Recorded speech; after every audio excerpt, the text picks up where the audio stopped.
Alam mo, midweek na at kung honest tayo, dito madalas lumalabas yung totoong laban. Hindi sa Monday rush, hindi sa Friday excitement, kundi sa gitna. Kung saan ramdam mo na yung pagod pero malayo pa yung finish line.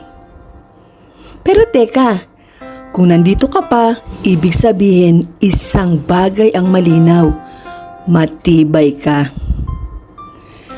Resilience isn't always dramatic. Hindi siya laging may music na pang movie. Minsan, simple lang siya. Yung bumabangon kahit antok, yung nag-work kahit sabog ang schedule, yung pinipili mong maging mabuti kahit hindi naging mabait ang araw sa'yo, yung sinasabi mong, Lord, pagod na ako, pero laban pa rin. At kung ngayong linggo, may mga bagay na hindi sumunod sa plano, normal lang. Pero pansinin mo rin, hindi ka bumigay, hindi ka umatras, hindi ka nag-walk out sa sarili mong buhay. That's resilience. Yung lakas na hindi mo laging nararamdaman, pero lagi mong nagagawa. Yung tapang na hindi mo ipinagyayabang, pero araw-araw mong pinapatunayan. Midweek pa lang pero ang dami mo nang nalampasan. Ang dami mo nang kinaya.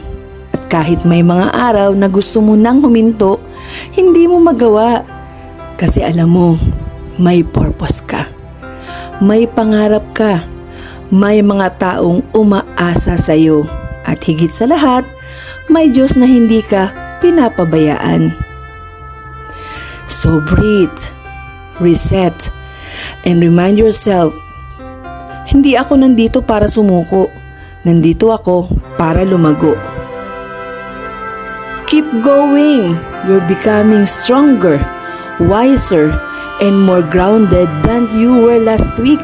And one day, babalikan mo ang linggong ito at sasabihin mo, buti hindi ako tumigil. Laban lang. Midweek lang to. Pero ikaw, pang long term ang tibay mo. Have a great day, everyone.